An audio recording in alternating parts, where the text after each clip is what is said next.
Hey everyone, we've all shaken on a deal, right? Or signed on that dotted line, feeling pretty confident. But what if I told you that a lot of those agreements are built on shaky ground? That there are hidden traps, legal landmines, that can make the whole thing fall apart? Well, today we're going beyond the handshake to uncover the secret rules that decide if your deal is really a deal at all. So picture this. You've agreed on a price, you've shaken hands, maybe you even have it down in an email. It feels real. But the big question is it legally real? You'd be surprised how often the answer is a big fat no. Look, most of us know the basic ingredients, right? You need an offer, someone has to accept it, and something of value, what lawyers call consideration, has to be exchanged. But that's just the starting line. We're going deeper. We're on the hunt for the silent contract killers. These are the hidden factors that can turn what looks like a solid deal into legal dust.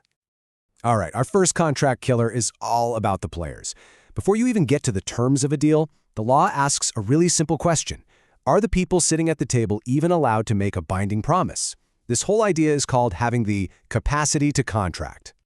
In India, it all comes down to one magic number, 18.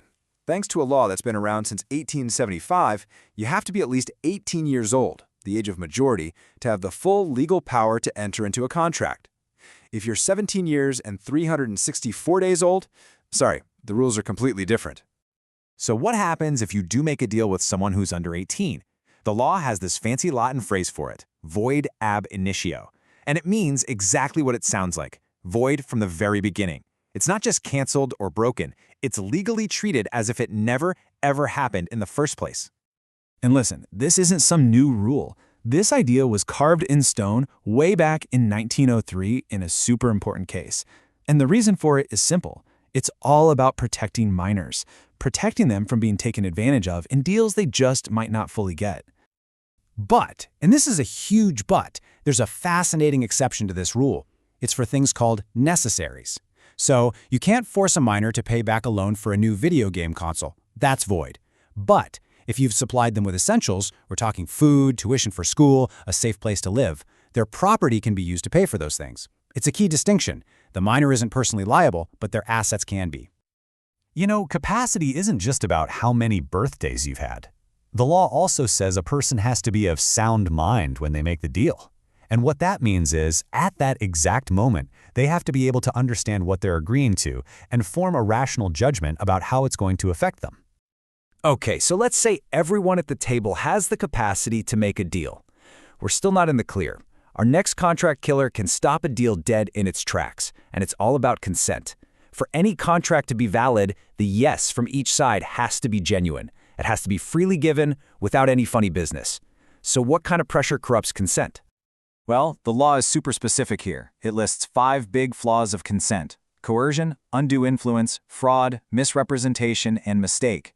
If any of these are in the mix when the deal is made, the contract becomes voidable, which basically means the person who was wronged gets to decide whether to kill the deal or not. Let's start with the most dramatic one, coercion. This is the stuff of movies, right? Forcing someone into a deal with threats, or illegally holding on to their property until they agree. But it gets even more intense.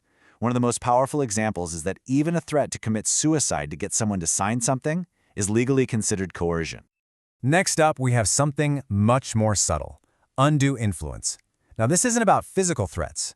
This is about exploiting a relationship of trust. Think about a doctor and their patient, or a spiritual guru and their follower. A classic example is a teacher using their position to pressure a student into selling them their car for way less than it's worth. That's undue influence. So let's just put them side by side to make it crystal clear. Coercion is brute force. It's physical or involves direct threats. It doesn't matter if you're strangers. Undue influence, on the other hand, is all psychological. It's about misusing a special relationship of trust to get what you want. Okay, this is a big one. People mix up fraud and misrepresentation all the time, but the difference is actually super simple. It all boils down to one word: intent. Fraud is when you tell a lie on purpose to trick someone. Misrepresentation is when you say something that isn't true, but you honestly believe it is. It's an innocent mistake. And this difference is huge, because with fraud, you can cancel the contract and sue for damages. With misrepresentation, you can usually just cancel the contract. All right, on to our third and final contract killer. This one has nothing to do with the people or the pressure. It's all about the purpose of the agreement itself.